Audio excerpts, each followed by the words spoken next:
चलिए बेटा, आज हम लोग रिलेशन एंड फंक्शन में 11th क्लास की मैथमेटिक्स में पहला क्वेश्चन 2.3 का पढ़ेंगे। Exercise 2.3 question number first. आप देख सकते हो पहले पॉइंट में क्या दिया है, एक रिलेशन दिया हुआ है, एक रिलेशन दिया है 2 1 5 1 8 1 11 1 14 1 17 1। क्वेश्चन पूछा गया आपसे, निम्नलिखित संबंधों में कौन से फलन हैं, कारण का उल्लेख कीजिए। यदि एक संबंध एक फलन है तो उसका परिसर भी निर्धारित कीजिए, रेंज भी उसका बताना है आपको। पहले तो ये बताना है फंक्शन है कि नहीं है, और फंक्शन है तो क्यों है।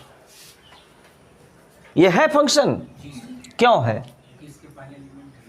हाँ, क्योंकि इस संबंध के क्रमित युग्म का पहला अवयव भिन्न भिन्न है, बराबर नहीं है ना।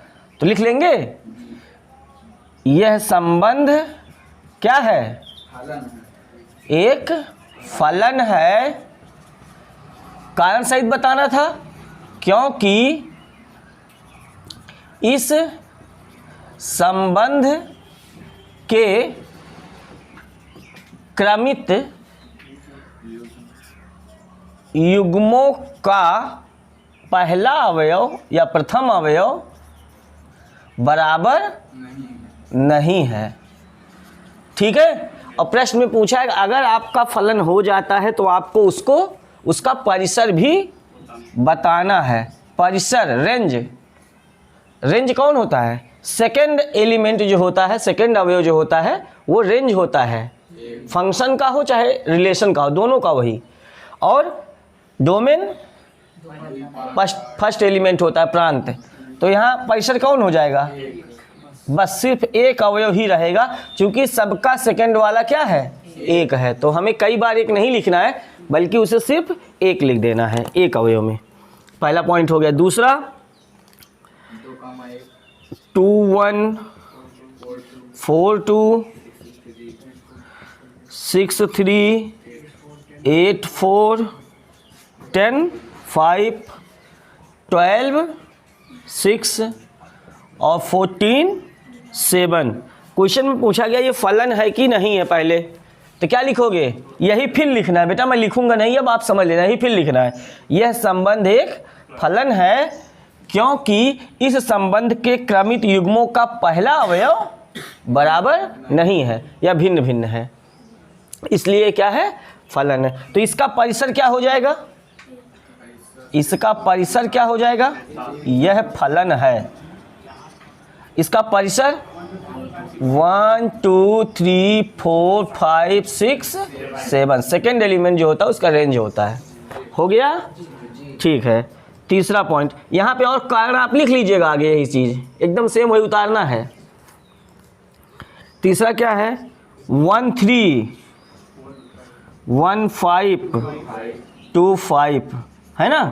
तो क्या ये फलन है? यह फंक्शन नहीं है, यह फलन नहीं है। क्यों नहीं है? क्योंकि दिए गए संबंध के, या क्योंकि इस संबंध के क्रमित युग्मों का क्रमित युग्म या युग्मों का पहला अवयव क्या है? पहला अवयव बराबर है, इसलिए ये फलन नहीं है। और जब फलन ही नहीं है तो क्या उसका परिसर आपको ज्ञात करना है? नहीं ज्ञात करना है। तो ठीक है, मुझे लगता है पहला सवाल आप समझ गए। ठीक है, नोट कर लीजिए बेटा सभी लोग। पहला सवाल,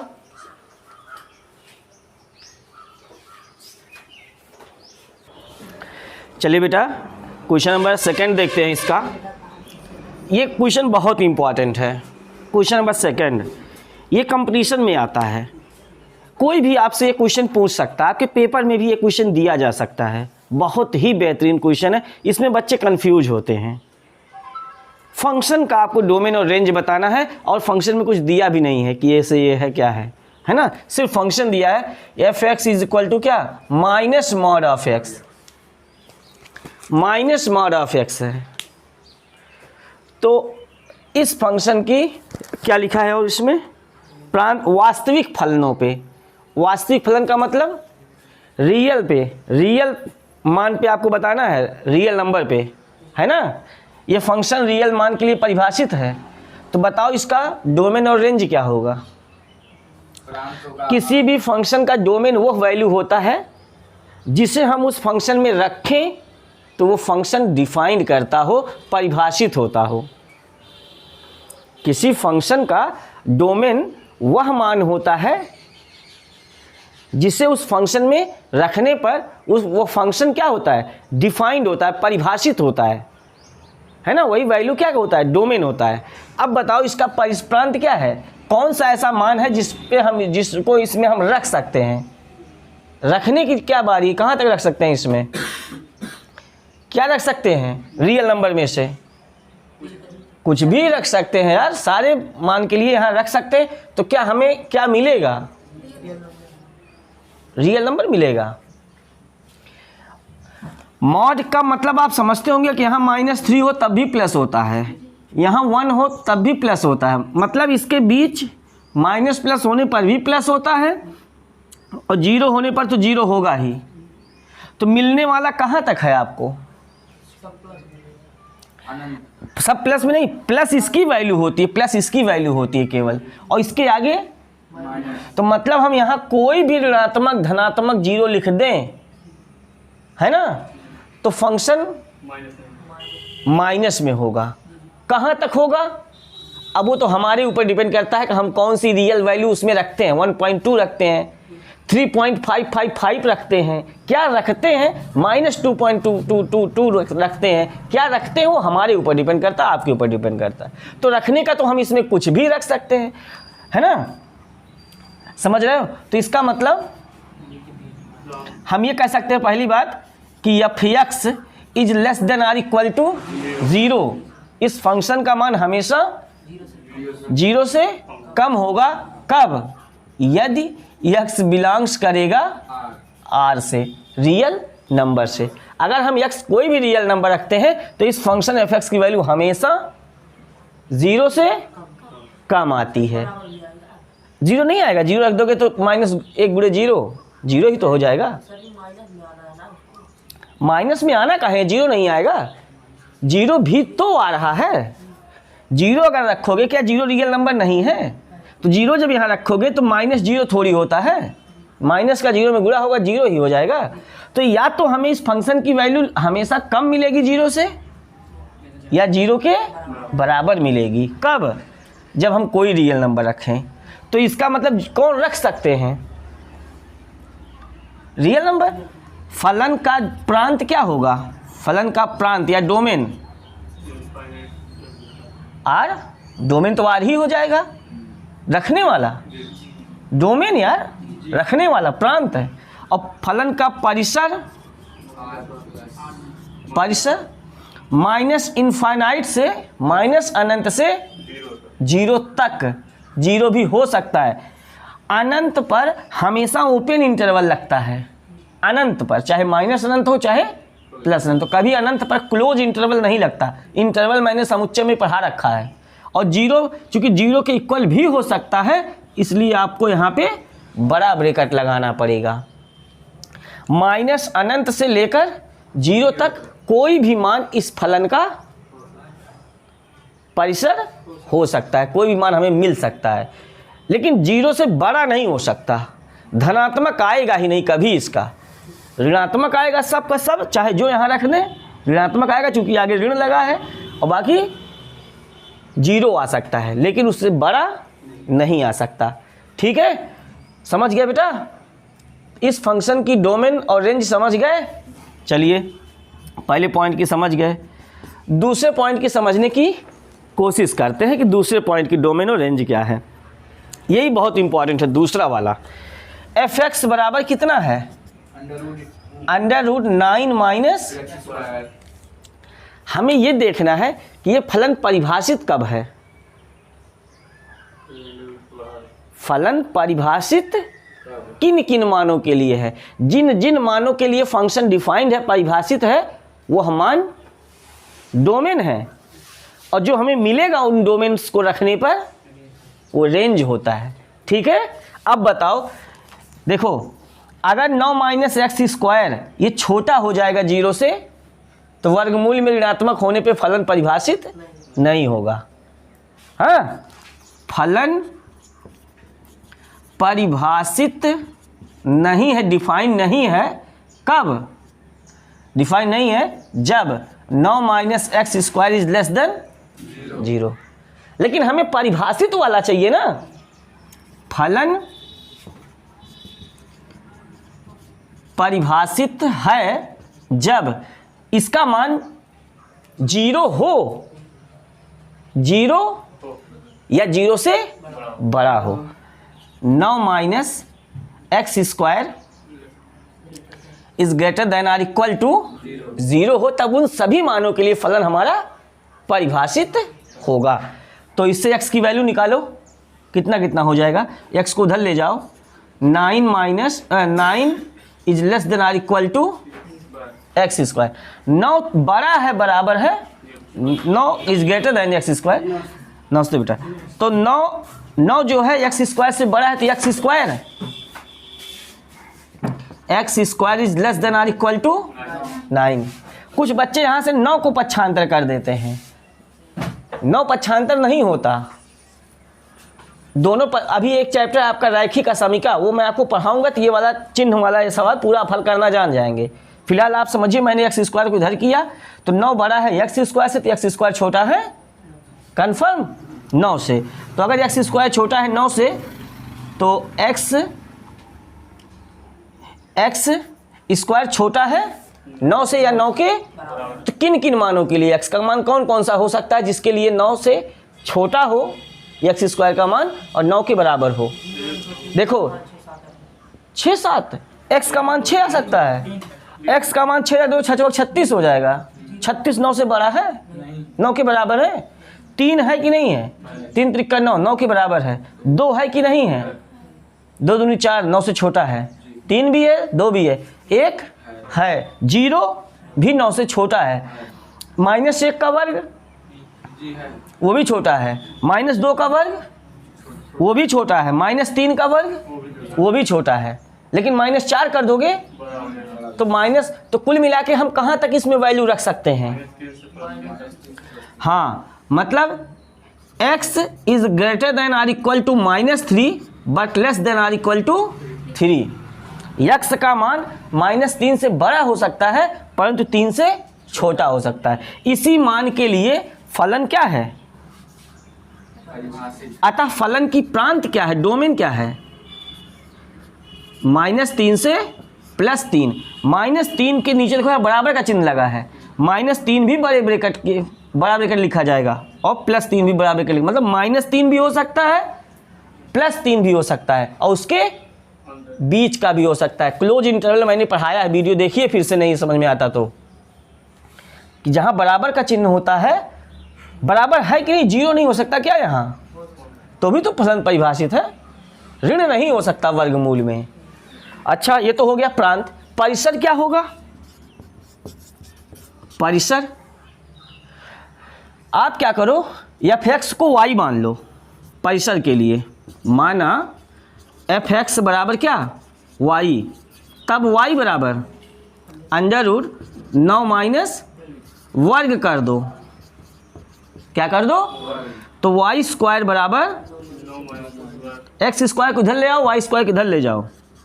x स्क्वायर बराबर √9 माइनस x बराबर, सीधे लिख देते हैं। कितना आया x बराबर? √9 माइनस y स्क्वायर। अब बताओ, या यहीं से y का मान निकाल लो आप, क्या क्या आएगा। इन्हीं को इसी में रख लो, इसमें रख लो चाहे, और देखो कि आपको y क्या मिलता है। आप बताओ, -3 यहाँ रख दोगे तो y क्या मिलेगा? पक्का?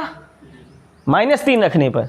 -2 रखोगे √5, -1 रखोगे √8, है ना। 0 रखोगे 3, 0 रखोगे x को 3, 1 रखोगे फिर √8, 2 रखोगे फिर √5, 3 रखोगे फिर 0। तो कुल मिला के कहाँ से कहाँ तक वैल्यू आपको मिल रही है? इस डोमेन पर इस फलन के लिए परिसर कहाँ पे मिल रहा है आपको? 0 से लेके 3 तक, चाहे माइनस में रखो इन सब वैल्यू को, चाहे प्लस में रखो, हमें y की जो भी वैल्यू मिलेगी वो किस में मिलेगी? 0 मिलेगा या 1 मिलेगा, 2 मिलेगा या 3 मिलेगा या उसके बीच का मिलेगा, लेकिन ऋणात्मक नहीं मिलेगा। ऋण मान यहाँ रखोगे तो ऋण का वर्ग धन हो जाएगा, तो घटने पर कभी ऋण नहीं आएगा। ठीक है, या x की वैल्यू यहाँ कोई भी रख लो इसमें से, फिर भी y निकालोगे तो क्या होगा आपका? y कभी ऋणात्मक नहीं आएगा, क्योंकि जो भी रखोगे वर्ग करके पक्षांतर करोगे। चाहे यहाँ तक लिखो चाहे यहीं पे रख के अपना दिमाग लगा के चेक कर लो। तो कुल मिला के परिसर क्या आया इस फंक्शन का? 0 और 3 के बीच आया या 0 और 3 भी आया? परिसर क्या होता है? रेंज क्या होता है? रेंज किसी फलन का वह मान होता है जिसमें डोमेन को रखने पर जो हमें मिलता है, प्राप्त होता है, वही रेंज होता है, वही डोमेन होता है। समझ पाए डोमेन क्या है? ओ रेंज क्या है? डोमेन वह मान होता है जिसको हम फलन में रखने पर फलन को परिभाषित करता हो, जो मान फलन में रखने पर फलन को परिभाषित करता हो वो मान डोमेन होता है, प्रांत होता है। और उन्हीं डोमेन्स को अगर हम फलन में रखें तो जो मान हमें प्राप्त होता है वो रेंज होता है। मैंने साफ साफ बताया है। किसी बच्चे ने कमेंट में भी पूछा था कि सर जी डोमेन क्या है, तो मैंने उसको हिंदी में पूरा लिख के भेज दिया है, बता दिया कि डोमेन वह मान होता है किसी फलन का जो उस फलन में रखने पर फलन को परिभाषित करता है, और परिसर वह मान होता है जिसको हम फलन में रखते हैं और हमें डोमेन को रखने पर जो हमें प्राप्त होता है ना। प्राप्त होने वाला कौन होगा?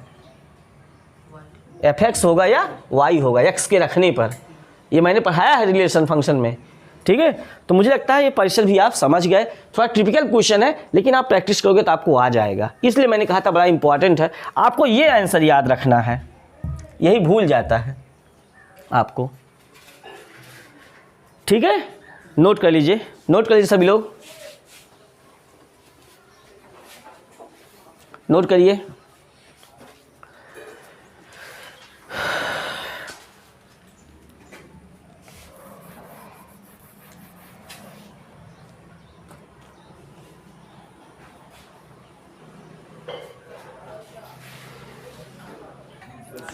चलिए बेटा क्वेश्चन नंबर 3 देखिए, बहुत ही सिंपल सा क्वेश्चन आ गया, बहुत आसान।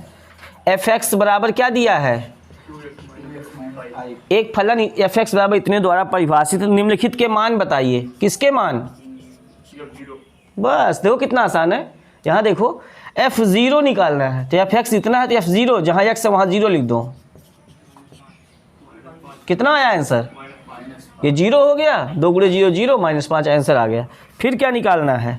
f7 तो इसी में 7 रख दो x की जगह पे, 2 7 14 -5 आंसर हो गया।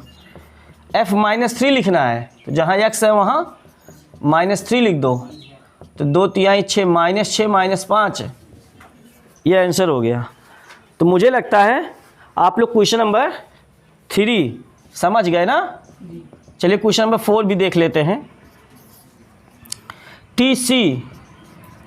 TC बराबर दिया है 9c/5 प्लस कितना? 32। तो निम्नलिखित के मान याद कीजिए। पहला क्या मान याद करना है बोलो? T0 का मतलब जहाँ C है, देखो जहाँ C है वहाँ C है, और जहाँ 0 है वहाँ, तो 9 × 0/5 प्लस 32 ये 0 हो जाएगा पूरा 32। पहला पॉइंट का उत्तर। दूसरा पॉइंट T28 ज्ञात करना है, तो 9 × 28/5 प्लस 32। अब तो थोड़ा सॉल्व करना पड़ेगा आपको, काटेगा तो है नहीं, है ना। और काटना चाहो तो काट ही दो। 5 × 1 = 5, 5 × 25, 3 × 28, 5 × 30। अब गुणा करके जोड़ लो। 9 × 6 = 54, 9 × 5 = 45 हो, 5 = 50.4 प्लस 32 जोड़ दो 0.4 2 और 5 3 8 82.4। ठीक है, फिर तीसरा पॉइंट क्या निकालना है, चलो तीसरा ज्ञात करते हैं इसका। t -10 -10, बताओ जहाँ जहाँ c है वहाँ -10 रख दो। 9 गुणे -10/5 प्लस 32, 5 से काट दो, 5 दूना 10, 9 दूना 18, -18 प्लस 32। अब जोड़ने घटाने आता है, 12 में से 8 गए 4, 3 में से 1 गए 2, प्लस का मान ज़्यादा 24 आ गया, 14 आ गया, गलत हो गया, 14 आ गया, सही बात है। चौथा, c का मान जब TC बराबर 212 है, यहाँ देखो जब TC बराबर 200, तो जब TC बराबर 212 तब जहाँ TC है वहाँ कितना लिख दो, 212 बराबर 9c/5 प्लस 32, तिरछा गुणा कर लो, या पहले LCM ले लो अभी, या 32 को धरा के पक्षांतर कर दो। 212 माइनस 32 बराबर 9c/5, 2 में से 2 गए 0, 11 में से 3 गए 8, 180 बराबर 9 से इसको काट ही दो, यहीं पे 9 दूना 18 20, तिरछा गुणा करो, यहाँ c बचा, c 1 के c 20 पंचे 100, ये आंसर हो गया आपका। ठीक है, तो इस तरह से आप तीसरे और चौथे क्वेश्चन को बड़े ही आसानी से लगा लेंगे, नोट कर लीजिए, बढ़िया क्वेश्चन है। चलिए देखिए आप लोग बेटा क्वेश्चन नंबर 5, प्रत्येक फलन का परिसर ज्ञात कीजिए। पहला क्वेश्चन है f(x) = 2 - 3x, x belongs to real number, x is greater than 0। जो भी रियल नंबर है वो 0 से बड़ा है, उसके लिए रेंज बताना है। तो रेंज में हमने क्या बताया है कि f(x) को क्या मान लो, रेंज में है ना, f(x) बराबर y या y बराबर f(x), तो यहाँ क्या हो जाएगा, y बराबर 2 - 3x, इसको इधर ले आओ, 3x बराबर 2 माइनस x बराबर 2 माइनस y बटे, चूंकि x इज ग्रेटर देन, ये प्रश्न में दिया है। अतः एक बार बताओ, जब x बड़ा है 0 से तो x बराबर इतना है, जब x 0 से बड़ा है तो क्या इतना 0 से बड़ा नहीं होगा। अतः 2 माइनस y बटे 3 भी बड़ा है, कोई प्रॉब्लम, बस 3 यहाँ, 3 से इसमें गुणा हो जाएगा 0 हो जाएगा, 2 माइनस y बड़ा है तो y उधर जाएगा, तो 2 बड़ा है, 2 बड़ा है y से, तो y छोटा है 2 से। 2 का मान अगर y से बड़ा है तो y जो है 2 से छोटा, ऐसे कह सकते हैं। तो y 2 से छोटा है, मतलब y क्या है, y ही रेंज है, y ही परिसर है, 2 से छोटा, लेकिन 2 भी नहीं, बराबर नहीं है, 2 भी नहीं, अतः परिसर क्या हो गया, रेंज बराबर माइनस अनंत से 2, ओपन इंटरवल,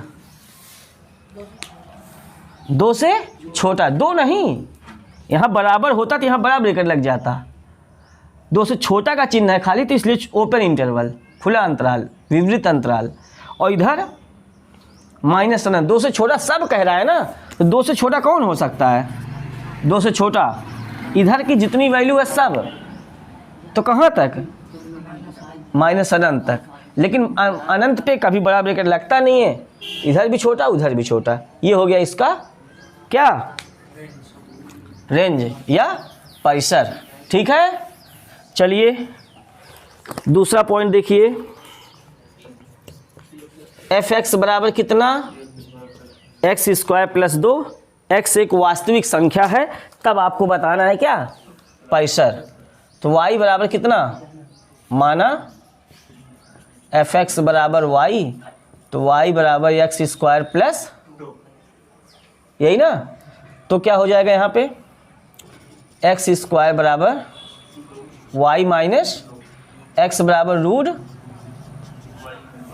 अब आपको पता होना चाहिए ये कभी ऋण में 0 हो सकता है, मतलब इससे क्या निष्कर्ष निकला, y - 2 जो है हमेशा बड़ा होगा या बराबर होगा किसके, हमेशा, ये वाली वैल्यू कभी 0 नहीं हो सकती, कभी ऋण नहीं हो सकता, क्योंकि वर्गमूल में ऋण होने का मतलब है कि अपरिभाषित है ना, काल्पनिक, तो y 2 उधर चला जाएगा, कि बड़ा है किससे, 2 से। अब बताओ 2 से बड़ा है 2 के तो क्या हो जाएगा परिसर? परिसर क्या हो जाएगा? 2 से लेके अनंत तक। तो 2 से लेके, इसलिए 2 पे बड़ा ब्रैकेट और अनंत पे कभी बड़ा ब्रैकेट लगता नहीं है। 2 से बड़ा सारा मान और 2 के बराबर भी, तो उसको हम ऐसे लिखते हैं इंटरवल में 2 कामा अनंत और 2 पे बड़ा ब्रैकेट। ठीक, चलिए तीसरा पॉइंट, एफ एक्स बराबर एक्स, तब माना एफ एक्स बराबर तो वाई बराबर, अब बताओ जो एक्स रखोगे वही वाई आएगा, मतलब जो रखोगे वही आएगा। तो रखना क्या है? देखो कह रहा है ना एक्स एक वास्तविक, एक्स एक रियल नंबर है। हमें जब एक्स रियल नंबर है तो वाई भी रियल नंबर है, अतः परिसर, फलन का परिसर बराबर, बढ़िया है, वेरी गुड, रेंज ही उसका आर हो जाएगा, फलन का परिसर। समझ पाए? ये है कॉन्सेप्ट। अगर कॉन्सेप्ट आपके पास है तो मिस्टेक नहीं होना है क्वेश्चन को। तो मुझे लगता है एक्सरसाइज 2.3 पूरी कंप्लीट हो गई है। आप सभी लोगों को अगर वीडियो पसंद आया हो तो आप सभी लोग हमारे चैनल को सब्सक्राइब करें, वीडियोस को लाइक करें, अपने फ्रेंड्स में शेयर करें, कोई भी प्रॉब्लम हो कमेंट करके पूछें। ठीक है, very good, best of luck.